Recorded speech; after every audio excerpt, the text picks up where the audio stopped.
شروع اللہ کا نام لے کر جو بڑا مہربان نہایت رحم والا ہے۔ لوگوں اپنے پروردگار سے ڈرو جس نے تم کو ایک شخص سے پیدا کیا، یعنی اول اس سے اس کا جوڑا بنایا، پھر ان دونوں سے کثرت سے مرد و عورت پیدا کر کے روئے زمین پر پھیلا دیے۔ اور اللہ سے ڈرو جس کے واسطے سے تم ایک دوسرے سے حقوق کا مطالبہ کرتے ہو، اور قطع رحمی سے بچو۔ کچھ شک نہیں کہ اللہ تمہیں دیکھ رہا ہے۔ اور یتیموں کا مال جو تمہاری تحویل میں ہو ان کے حوالے کر دو، اور ان کے پاکیزہ اور عمدہ مال کو اپنے ناقص اور برے مال سے نہ بدلو، اور نہ ان کا مال اپنے مال میں ملا کر کھاؤ کہ یہ بڑا سخت گناہ ہے۔ اور اگر تم کو اس بات کا خوف ہو کہ یتیم لڑکیوں کے بارے میں انصاف نہ کر سکو گے تو ان کے سوا جو عورتیں تم کو پسند ہوں، دو دو یا تین تین یا چار چار، ان سے نکاح کر لو۔ اور اگر اس بات کا اندیشہ ہو کہ کئی عورتوں سے انصاف نہ کر سکو گے تو ایک ہی عورت سے نکاح کرو یا باندی سے تعلق رکھو جس کے تم مالک ہو۔ اس طرح تم بے انصافی سے بچ جاؤ گے۔ اور عورتوں کو ان کے مہر خوشی سے دے دیا کرو۔ ہاں، اگر وہ اپنی خوشی سے اس میں سے کچھ تم کو چھوڑ دیں تو اسے مزے سے کھا لو۔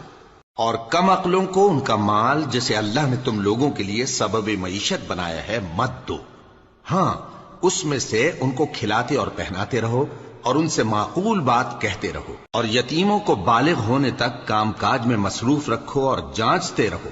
پھر بالغ ہونے پر اگر ان میں عقل کی پختگی دیکھو تو ان کا مال ان کے حوالے کر دو، اور اس خوف سے کہ وہ بڑے ہو جائیں گے، یعنی بڑے ہو کر تم سے اپنا مال واپس لے لیں گے، اس کو فضول خرچی اور جلدی میں نہ اڑا دینا۔ اور جو شخص آسودہ حال ہو اس کو ایسے مال سے قطعی طور پر پرہیز رکھنا چاہیے، اور جو ضرورت مند ہو وہ مناسب طور پر یعنی بقدر خدمت کچھ لے لے۔ اور جب ان کا مال ان کے حوالے کرنے لگو تو گواہ کر لیا کرو، اور حقیقت میں تو اللہ ہی گواہ اور حساب لینے والا کافی ہے۔ جو مال ماں باپ اور رشتہ دار چھوڑ مریں، تھوڑا ہو یا بہت، اس میں مردوں کا بھی حصہ ہے اور عورتوں کا بھی۔ یہ حصے اللہ کے مقرر کیے ہوئے ہیں۔ اور جب میراث کی تقسیم کے وقت غیر وارث رشتہ دار اور یتیم اور نادار لوگ آ جائیں تو ان کو بھی اس میں سے کچھ دے دو، اور ان سے معقول بات کہو۔ اور ایسے لوگوں کو ڈرنا چاہیے جو ایسی حالت میں ہوں کہ اپنے بعد ننھے ننھے بچے چھوڑ جائیں، اور ان کو ان کی نسبت خوف ہو کہ ہمارے مرنے کے بعد ان بیچاروں کا کیا ہوگا۔ پس چاہیے کہ یہ لوگ اللہ سے ڈریں اور درست بات کہیں۔ جو لوگ یتیموں کا مال ناجائز طور پر کھاتے ہیں وہ اپنے پیٹ میں آگ بھرتے ہیں اور ضرور دوزخ میں ڈالے جائیں گے۔ اللہ تمہاری اولاد کے بارے میں تم کو ارشاد فرماتا ہے کہ ایک لڑکے کا حصہ دو لڑکیوں کے حصے کے برابر ہے، اور اگر اولاد میت صرف لڑکیاں ہی ہوں یعنی دو یا دو سے زیادہ تو کل ترکے میں ان کا 2/3 ہے، اور اگر صرف ایک لڑکی ہو تو اس کا نصف ہے۔ اور میت کے ماں باپ کا یعنی دونوں میں سے ہر ایک کا ترکے میں 6واں حصہ ہے، بشرطے کہ میت کی اولاد ہو۔ اور اگر اولاد نہ ہو اور صرف ماں باپ ہی اس کے وارث ہوں تو 1/3 ماں کا حصہ ہے، اور اگر میت کے بھائی بھی ہوں تو ماں کا 6واں حصہ ہوگا۔ اور یہ تقسیم ترکہ میت کی وصیت کی تعمیل کے بعد جو اس نے کی ہو یا قرض کے ادا ہونے کے بعد جو اس کے ذمے ہو عمل میں آئے گی۔ تم کو معلوم نہیں کہ تمہارے باپ دادوں اور بیٹوں اور پوتوں میں سے فائدے کے لحاظ سے کون تم سے زیادہ قریب ہے۔ یہ حصے اللہ کے مقرر کیے ہوئے ہیں، اور اللہ سب کچھ جاننے والا ہے، حکمت والا ہے۔ اور جو مال تمہاری بیویاں چھوڑ مریں اگر ان کی اولاد نہ ہو تو اس میں سے نصف تمہارا ہے، پھر اگر ان کی اولاد ہو تو ترکے میں تمہارا حصہ 1/4 ہے۔ لیکن یہ تقسیم وصیت کی تعمیل کے بعد جو انہوں نے کی ہو یا قرض کے ادا ہونے کے بعد جو ان کے ذمے ہو کی جائے گی۔ اور جو مال تم مرد چھوڑ مرو اگر تمہاری اولاد نہ ہو تو تمہاری بیویوں کا اس میں 1/4 حصہ ہے، پھر اگر تمہاری اولاد ہو تو ان کا 8واں حصہ ہے۔ یہ حصے تمہاری وصیت کی تعمیل کے بعد جو تم نے کی ہو اور ادائے قرض کے بعد تقسیم کیے جائیں گے۔ اور اگر ایسے مرد یا عورت کی میراث ہو جس کے نہ باپ ہو نہ بیٹا مگر اس کے بھائی یا بہن ہو تو ان میں سے ہر ایک کا 6واں حصہ ہے، اور اگر ایک سے زیادہ ہوں تو سب 1/3 میں شریک ہوں گے۔ یہ حصے بھی بعد ادائے وصیت و قرض بشرطے کہ ان سے میت نے کسی کا نقصان نہ کیا ہو تقسیم کیے جائیں گے۔ یہ اللہ کا فرمان ہے، اور اللہ نہایت علم والا ہے بردبار ہے۔ یہ تمام احکام اللہ کی حدیں ہیں، اور جو شخص اللہ اور اس کے پیغمبر کی فرما برداری کرے گا اللہ اس کو بہشتوں میں داخل کرے گا جن میں نہریں بہہ رہی ہیں، وہ ان میں ہمیشہ رہیں گے، اور یہ بڑی کامیابی ہے۔ اور جو اللہ اور اس کے رسول کی نافرمانی کرے گا اور اس کی حدوں سے نکل جائے گا اس کو اللہ دوزخ میں ڈالے گا جہاں وہ ہمیشہ رہے گا، اور اس کو ذلت کا عذاب ہوگا۔ مسلمانوں، تمہاری عورتوں میں جو بدکاری کا ارتکاب کر بیٹھیں ان پر اپنے لوگوں میں سے 4 شخصوں کی شہادت لو۔ اگر وہ ان کی بدکاری کی گواہی دیں تو ان عورتوں کو گھروں میں بند رکھو یہاں تک کہ موت ان کا کام تمام کر دے، یا اللہ ان کے لیے کوئی اور سبیل پیدا کرے۔ اور جو 2 مرد تم میں سے بدکاری کریں تو ان کو ایذا دو، پھر اگر وہ توبہ کر لیں اور نیکوکار ہو جائیں تو ان کا پیچھا چھوڑ دو۔ بے شک اللہ توبہ قبول کرنے والا ہے، مہربان ہے۔ اللہ انہی لوگوں کی توبہ قبول فرماتا ہے جو نادانی سے بری حرکت کر بیٹھتے ہیں پھر جلد توبہ کر لیتی ہیں، بس ایسے لوگوں پر اللہ توجہ کرتا ہے اور وہ سب کچھ جاننے والا ہے، حکمت والا ہے۔ اور ایسے لوگوں کی توبہ قبول نہیں ہوتی جو ساری عمر برے کام کرتے رہیں یہاں تک کہ جب ان میں سے کسی کی موت آ موجود ہو تو اس وقت کہنے لگے کہ اب میں توبہ کرتا ہوں۔ اور نہ ان کی توبہ قبول ہوتی ہے جو کفر کی حالت میں مریں۔ ایسے لوگوں کے لیے ہم نے دردناک عذاب تیار کر رکھا ہے۔ مومنوں، تم کو جائز نہیں کہ زبردستی عورتوں کے وارث بن جاؤ، اور دیکھنا اس نیت سے کہ جو کچھ تم نے ان کو دیا ہے اس میں سے کچھ لے لو، انہیں گھروں میں مت روک رکھنا۔ ہاں، اگر وہ کھلے طور پر بدکاری کی مرتکب ہوں تو اور بات ہے، اور ان کے ساتھ اچھی طرح سے رہو سہو۔ پھر اگر وہ تم کو ناپسند ہوں تو عجب نہیں کہ تم کسی چیز کو ناپسند کرو اور اللہ اس میں بہت سی بھلائی پیدا کر دے۔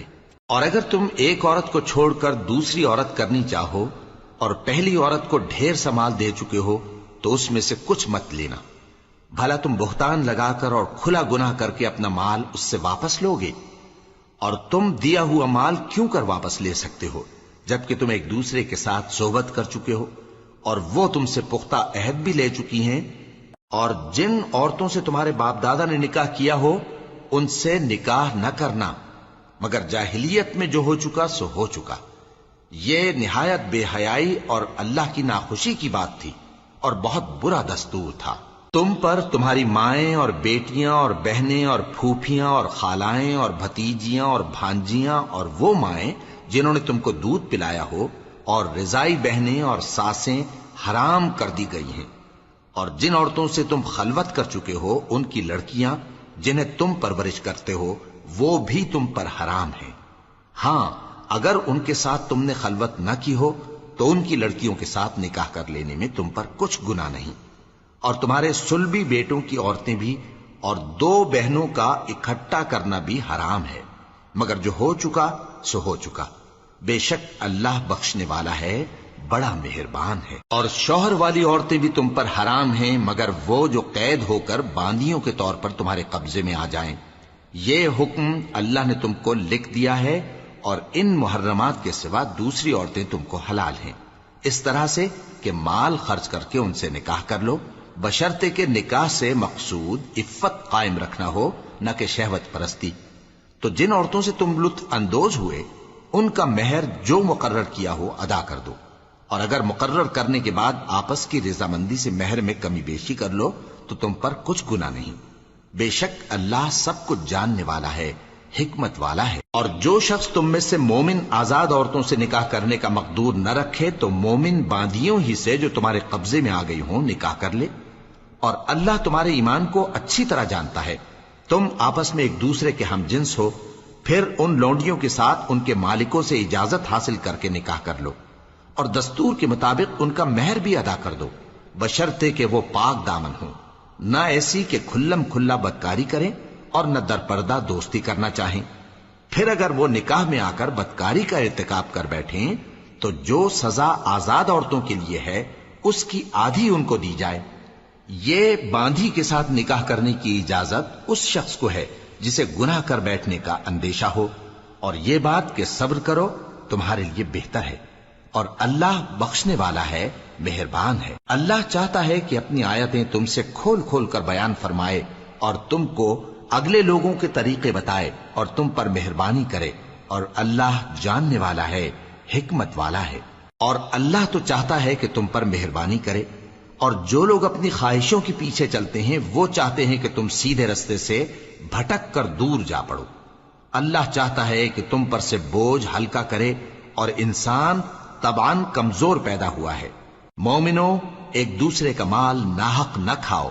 ہاں، اگر آپس کی رضامندی سے تجارت کا لین دین ہو اور اس سے مالی فائدہ حاصل ہو جائے تو وہ جائز ہے، اور اپنے آپ کو ہلاک نہ کرو، کچھ شک نہیں کہ اللہ تم پر مہربان ہے۔ اور جو زیادتی کرتے ہوئے اور ظلم سے ایسا کرے گا تو ہم اس کو عنقریب جہنم میں داخل کریں گے، اور یہ اللہ کو آسان ہے۔ اگر تم بڑے بڑے گناہوں سے جن سے تم کو منع کیا جاتا ہے پرہیز کرو گے تو ہم تمہارے چھوٹے چھوٹے گناہ معاف کر دیں گے اور تمہیں عزت کے مکانوں میں داخل کریں گے۔ اور جس چیز میں اللہ نے تم میں سے بعض کو بعض پر فضیلت دی ہے اس کی تمنا مت کرو۔ مردوں کو ان کاموں کا ثواب ہے جو انہوں نے کیے، اور عورتوں کو ان کاموں کا ثواب ہے جو انہوں نے کیے، اور اللہ سے اس کا فضل و کرم مانگتے رہو، کچھ شک نہیں کہ اللہ ہر چیز سے واقف ہے۔ اور جو مال ماں باپ اور رشتہ دار چھوڑ مریں تو حقداروں میں تقسیم کر دو کہ ہم نے ہر ایک کے حقدار مقرر کر دیے ہیں، اور جن لوگوں سے تم عہد کر چکے ہو ان کو بھی ان کا حصہ دو، بے شک اللہ ہر چیز پر نگراں ہے۔ مرد عورتوں پر حاکم ہیں، اس لیے کہ اللہ نے بعض کو بعض سے افضل بنایا ہے، اور اس لیے بھی کہ مرد اپنا مال خرچ کرتے ہیں، تو جو نیک بیویاں ہیں وہ فرمانبردار ہوتی ہیں، اور ان کے پیٹھ پیچھے اللہ کی حفاظت میں مال و آبرو کی خبرداری کرتی ہیں۔ اور جن عورتوں کی نسبت تمہیں معلوم ہو کہ سرکشی اور بدخوئی کرنے لگی ہیں تو پہلے ان کو زبانی سمجھاؤ، اگر نہ سمجھیں تو پھر ان کے ساتھ سونا ترک کر دو۔ اگر اس پر بھی باز نہ آئیں تو زد و کوب کرو، پھر اگر تمہارا کہنا مان لیں تو پھر ان کو ایذا دینے کا کوئی بہانہ مت ڈھونڈو، بے شک اللہ بہت اونچا ہے، بڑا ہے۔ اور اگر تم لوگوں کو معلوم ہو کہ میاں بیوی میں انبن ہے تو ایک منصف مرد کے خاندان میں سے اور ایک منصف عورت کے خاندان میں سے مقرر کرو، وہ اگر صلح کرا دینی چاہیں گے تو اللہ ان میں موافقت پیدا کر دے گا۔ کچھ شک نہیں کہ اللہ سب کچھ جانتا ہے، سب باتوں سے خبردار ہے۔ اور اللہ ہی کی عبادت کرو اور اس کے ساتھ کسی چیز کو شریک نہ بناؤ، اور ماں باپ اور قرابت والوں اور یتیموں اور ناداروں اور رشتہ دار ہمسایوں اور اجنبی ہمسایوں اور پاس بیٹھنے والوں اور مسافروں اور جو لوگ تمہارے قبضے میں ہوں سب کے ساتھ حسن سلوک کرو، بے شک اللہ تکبر کرنے والے، بڑائی مارنے والے کو دوست نہیں رکھتا۔ جو خود بھی بخل کریں اور لوگوں کو بھی بخل سکھائیں، اور جو مال اللہ نے ان کو اپنے فضل سے عطا فرمایا ہے اسے چھپا چھپا کے رکھیں، اور ہم نے کافروں کے لیے ذلت کا عذاب تیار کر رکھا ہے۔ اور جو خرچ بھی کریں تو اللہ کے لیے نہیں بلکہ لوگوں کے دکھانے کو، اور ایمان نہ اللہ پر لائیں نہ روز آخر پر، اور جس کا ساتھی شیطان ہوا تو کچھ شک نہیں کہ وہ برا ساتھی ہے۔ اور اگر یہ لوگ اللہ پر اور روز قیامت پر ایمان لاتے اور جو کچھ اللہ نے ان کو دیا تھا اس میں سے خرچ کرتے تو ان پر کیا مصیبت آ پڑتی، اور اللہ ان کو خوب جانتا ہے۔ اللہ کسی کی ذرہ بر بھی حق تلفی نہیں کرتا، اور اگر کسی نے نیکی کی ہوگی تو اس کو کئی گنا کر دے گا اور اپنے ہاں سے اجر عظیم بخشے گا۔ بھلا اس دن کیا حال ہوگا جب ہم ہر امت میں سے احوال بتانے والے کو بلائیں گے اور تم کو اے نبی صلی اللہ علیہ وآلہ وسلم ان لوگوں کا حال بتانے کو بطور گواہ طلب کریں گے۔ اس روز کافر اور پیغمبر کے نافرمان آرزو کریں گے کہ کاش ان کو دھسا کر زمین برابر کر دی جاتی، اور وہ اللہ سے کوئی بات چھپا نہیں سکیں گے۔ مومنو، جب تم نشے کی حالت میں ہو تو جب تک ان الفاظ کو جو منہ سے کہو سمجھنے نہ لگو نماز کے پاس نہ جاؤ، اور جنابت کی حالت میں بھی نماز کے پاس نہ جاؤ یہاں تک کہ غسل کر لو۔